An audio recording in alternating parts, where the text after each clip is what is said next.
Hello dear friends, आपका स्वागत है हमारे channel study with target achieve में। आज हम आपके लिए डीएलएड सेकेंड सेमेस्टर मैथ की क्लास को लेकर के आए हैं, जिसमें हम लोग अपना नया चैप्टर कंप्लीट करेंगे, जिसमें हम लोगों को पढ़ना है आयत का क्षेत्रफल, वर्ग का क्षेत्रफल और त्रिभुज का क्षेत्रफल क्या होता है। तो आज इसको हम लोग फॉर्मूले बेस के तरीके से देखेंगे। आयत, वर्ग और त्रिभुज के बारे में सब चीज़ पढ़ेंगे। इसके अलावा हम लोग नेक्स्ट वीडियो में इसके अभ्यास के सवाल करेंगे जो हमारे एग्जाम में आए हुए हैं। तो आज हम लोग स्टार्ट करेंगे वर्ग। पहले वर्ग क्या होता है, कल हम लोगों ने क्षेत्रफल के बारे में पढ़ा था, वर्ग की संकल्पना, आयत की संकल्पना, धारिता की संकल्पना चैप्टर कंप्लीट किया था। आज हम लोग कुछ क्षेत्रफल का चैप्टर पढ़ना है जो कि बहुत इम्पॉर्टेंट है। इससे क्वेश्चन आपके एग्जाम में बहुत ज़्यादा बनते हैं। तो चलिए हम लोग स्टार्ट करते हैं। वर्ग क्या होता है?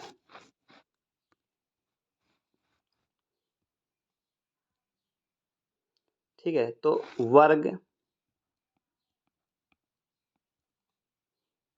क्या होता है हमको पहले ये मालूम होना चाहिए।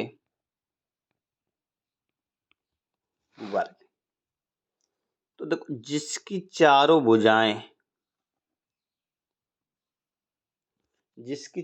भुजाएं बराबर होंगी उसे हम लोग वर्ग बोलेंगे।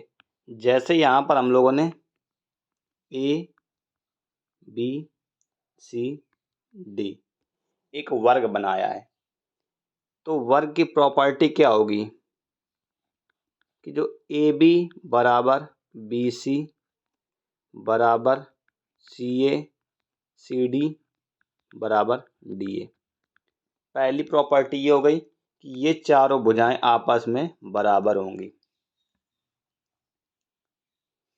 दूसरी बात हमारी ये हो गई कि इसका प्रत्येक कोण 90 अंश का होगा। एंगल ए बराबर एंगल बी बराबर एंगल सी बराबर एंगल डी। इसके चारों कोण 90 डिग्री के होंगे।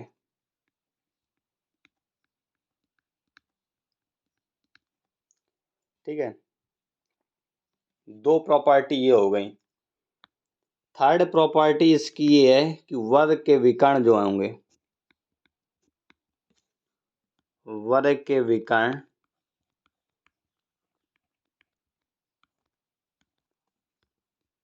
एक दूसरे को समकोण पर काटते हैं, एक दूसरे को 90 डिग्री पर काटते हैं। ठीक है, ये तीन प्रॉपर्टी हम लोग को याद रखनी है। वर्ग के विकर्ण एक दूसरे को 90 अंश पर काटते हैं। पहले वर्ग की सभी भुजाएं इक्वल होंगी, वर्ग की सभी भुजाएं इक्वल होंगी। दूसरा, वर्ग का प्रत्येक कोण इक्वल होगा। तीसरा, वर्ग के विकर्ण एक दूसरे को 90 अंश पर काटते हैं। तो कैसे? जैसे ये हमारा एक है वर्ग, ठीक है, तो इसके जो ये विकर्ण है ना, ये तो एक दूसरे को 90 डिग्री पर काट रहे होंगे। ठीक है, तो ये आपने पढ़ लिया। तो अब देखिए, हम लोग वर्ग के फॉर्मूले देखते हैं। हम लोग क्या क्या वर्ग के फॉर्मूले बन सकते हैं। हमारा ये ए है, ये बी, ये सी, ये डी, ये हमारा वर्ग है। तो सबसे पहले हम लोग को वर्ग का परिमाप, मान लीजिए हमने इसकी भुजा मान ली ए है, ठीक, तो सभी भुजाएं ए हो जाएंगी।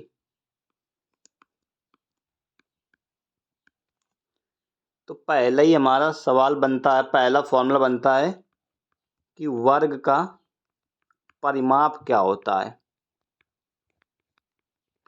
पहला ये पूछा जाता है, स्क्वायर का पेरीमीटर, स्क्वायर का पेरीमीटर क्या होता है। तो हमने आपको कल भी बताया था परिमाप, परिमाप मतलब बाहर की जितनी भी आकृति है उसको जोड़ लीजिए। मतलब कोई भी आकृति होगा, हमको किसी का भी परिमाप निकालना है तो आपका जोड़ लेना है। तो वर्ग का परिमाप क्या हो गया, A plus A plus A plus A is equal to बन गया हमारा 4a और ए हमारी क्या है, भुजा। तो वर्ग का परिमाप हमारा क्या हो गया, वर्ग का परिमाप हो गया हमारा, वर्ग का परिमाप बराबर 4 गुणे भुजा। ठीक है, तो ये हो गया हमारा वर्ग का परिमाप। ये ए हमारी है भुजा, तो वर्ग का परिमाप हो गया 4 गुणे भुजा। तो ये तो हमारा वर्ग का परिमाप हो गया। अब दूसरा सवाल हमारा यहाँ से आएगा कि वर्ग का क्षेत्रफल क्या होता है, ये बताना हमको कि वर्ग का हमारा क्षेत्रफल क्या होता है। तो वर्ग का क्षेत्रफल हमारा क्या होता है, तो देखो वर्ग का जो क्षेत्रफल होता है वो होता है भुजा गुणे भुजा। ठीक, मतलब कहने का मतलब ए इंटू ए बराबर ए स्क्वायर। वर्ग का क्षेत्रफल हो गया हमारा भुजा का स्क्वायर। दूसरा फॉर्मूला ये वर्ग में बनता है। तीसरा फॉर्मूला इंपॉर्टेंट है हमारा। तीसरा फॉर्मूला हमारा बनता है कि वर्ग का विकर्ण क्या होता है। वर्ग का विकर्ण, तो वर्ग का विकर्ण जिसे हम लोग बोल रहे हैं डायगोनल, तो क्या होता है, तो वर्ग का विकर्ण आप ध्यान रखिएगा, वर्ग का विकर्ण होता है हमारा a√2, मतलब कि भुजा√2, भुजा√2। तो वर्ग का विकर्ण होता है भुजा√2। तो 3 चीज ही आपकी आती हैं वर्ग में, जो कि हमने पढ़ लिया है कि क्या क्या। पहला हमारा बन जाएगा वर्ग का परिमाप, वर्ग का परिमाप। दूसरा क्या, वर्ग का क्षेत्रफल। तीसरा वर्ग का विकर्ण। 3 चीज हमारी बनती हैं। तो वर्ग का परिमाप क्या होता है हमने आपको पढ़ाया है, 4 गुणे भुजा, तो 4a। वर्ग का क्षेत्रफल हमने क्या बताया, a इंटू ए, भुजा गुणे भुजा। वर्ग का विकर्ण क्या होता है हमारा, a√2। ठीक, कल हमने आपको इकाई बताई थी, जब भी वर्ग का परिमाप निकालेंगे तो मीटर या सेंटीमीटर, क्षेत्रफल निकालेंगे तो हम लोग का मीटर स्क्वायर या सेंटीमीटर स्क्वायर, विकर्ण निकालेंगे तो हम लोग को मीटर या सेंटीमीटर में। ठीक, तो ये था हमारा वर्ग।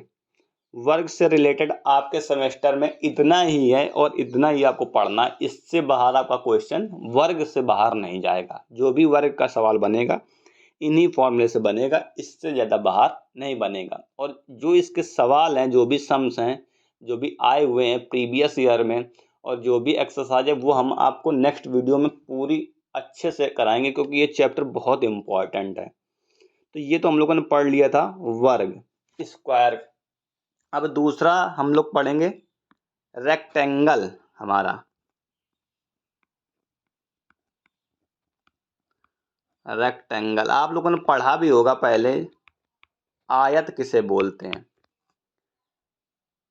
आयत हम लोग बोलते किसे हैं, तो आयत बोला जाता है जिसके आमने सामने की भुजा बराबर होती है। जैसे हमने मान लिया ये ए है, ये बी, ये सी और ये D. A B C D एक आयत है। तो आयत में कंडीशन क्या होती है कि ये वाली भुजा ए बी बराबर होगी डी सी के। पहली कंडीशन हमारी बन गई कि ए बी बराबर होगी डी सी के, एक कंडीशन ये हो गई। दूसरी कंडीशन हुई कि ए डी बराबर होगी बी सी के। दूसरी कंडीशन हमारी बन गई कि ए डी बराबर होगी बी सी के। 2 कंडीशन हो गई। तीसरी कंडीशन यहाँ पे हमारी बन जाती कि आयत का भी प्रत्येक कोण 90 अंश होता है।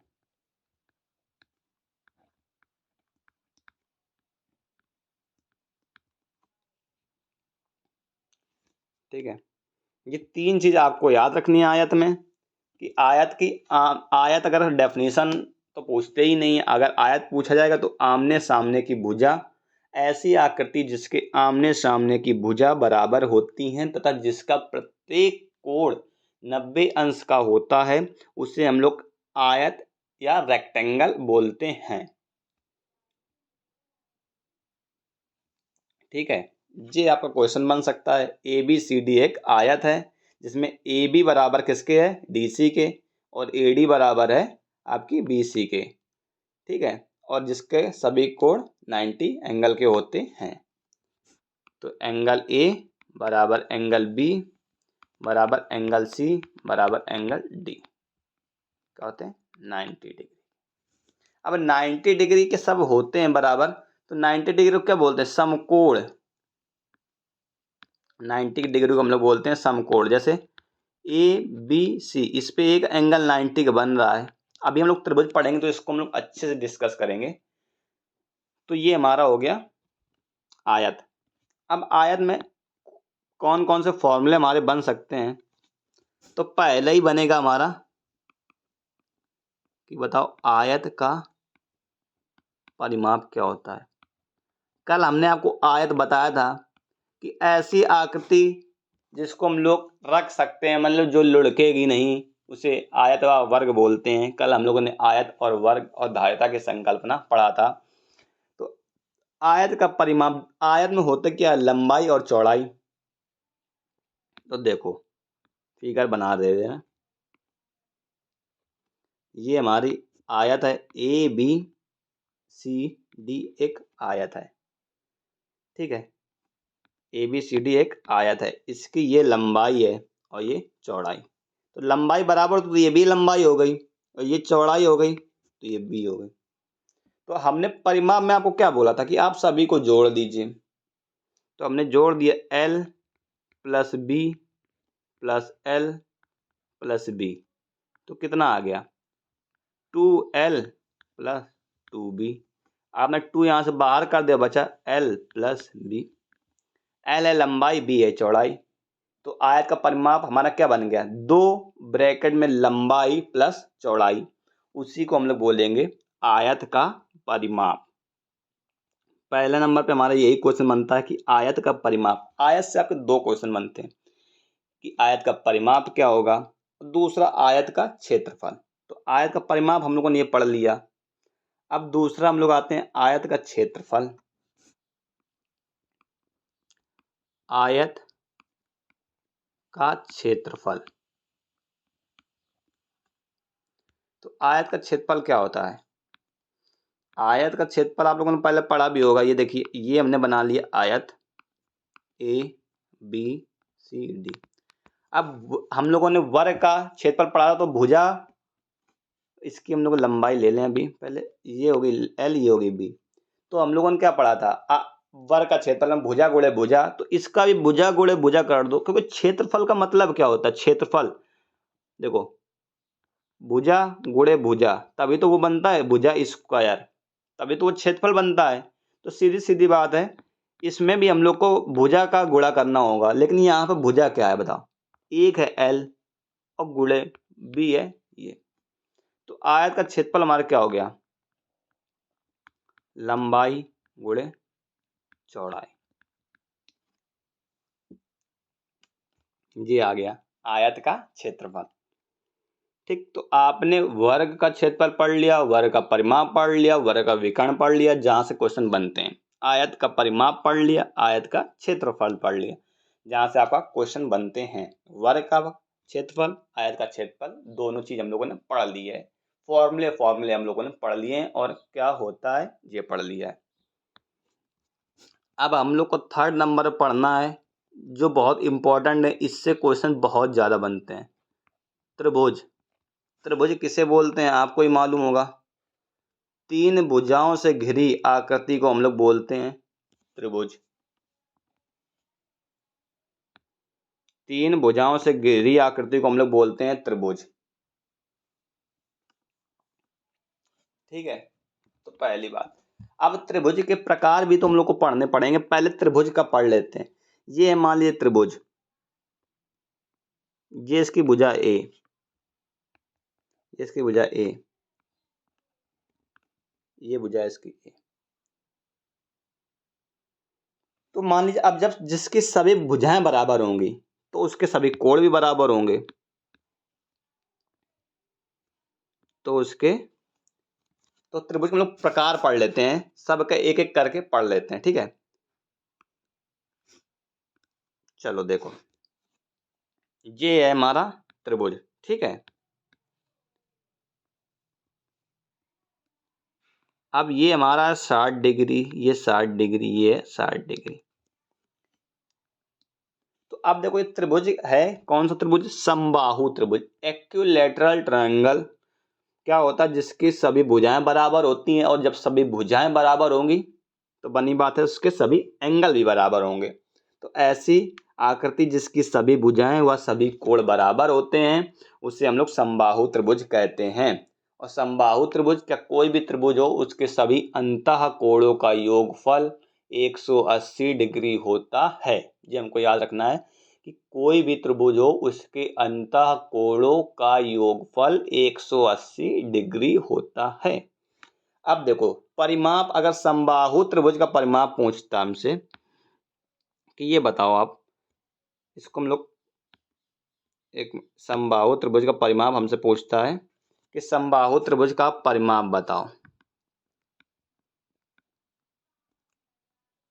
समबाहु हमने बना लिया त्रिभुज का परिमाप। अब परिमाप में हमने आपको क्या बताया था, बताइए। परिमाप में हमने आपको बताया था कि सभी भुजाओं को जोड़ लो। तो यहाँ पे सभी भुजाएं थी क्या? सभी भुजाएं, त्रिभुज में 3 ही भुजाएं होती हैं, वो भी बराबर समबाहु में। तो समबाहु त्रिभुज का परिमाप कितना आ गया? 3 है। पहला नंबर तो एक ये हो गया। दूसरा हमारा आ गया समबाहु त्रिभुज का क्षेत्रफल क्या होगा?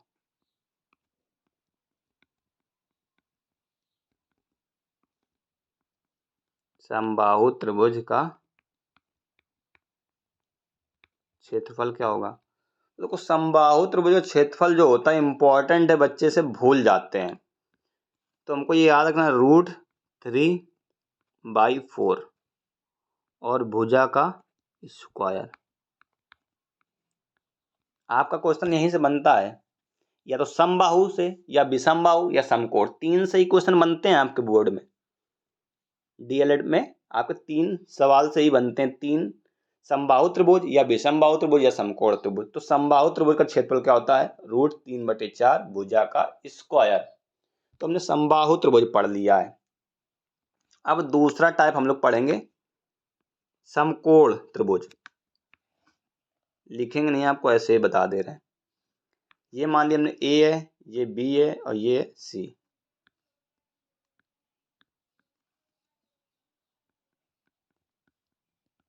ये हो गया हमारा समकोण त्रिभुज। समकोण त्रिभुज होता है 90 अंश का, ठीक है। अब समकोण त्रिभुज की आप बात याद रखिएगा कि समकोण त्रिभुज क्या होता है। समकोण त्रिभुज किस, जहां पर 90 एंगल बनता है उसके सबसे सामने भुजा बोलते हैं हम लोग कर्ण। और यहाँ पे समकोण त्रिभुज में ट्रिपलेट बहुत आती कि कर्ण का स्क्वायर बराबर आधार का स्क्वायर। ये हमारा है कर्ण, ये आधार, और ये लंब। कर्ण का स्क्वायर बराबर आधार का स्क्वायर प्लस लंब का स्क्वायर। ये होता है कि दो भुजाओं का योग तीसरी, जो बड़ी तीसरी भुजा होती है उसके वर्ग के योग के बराबर होता है। वहीं पर हमारा बनता है समकोण त्रिभुज। तो यहां पर हमारा एक क्वेश्चन बनता है कि समकोण त्रिभुज का क्षेत्रफल क्या होता है। तो समकोण त्रिभुज का क्षेत्रफल हम लोग को लिखना है,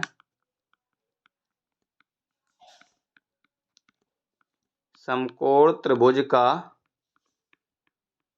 क्षेत्रफल हमारा क्या होता है। तो देखो 1/2, एक तो आधार होता है आधार, और एक लंब होता है, तो उसे बोलते हैं ऊंचाई।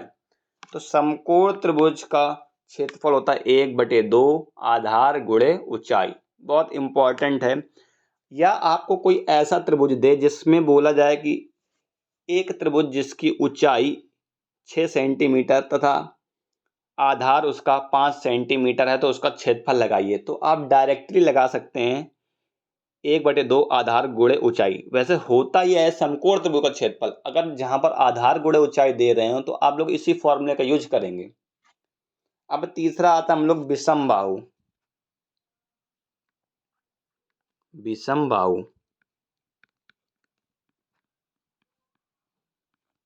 विषम बाहु त्रिभुज।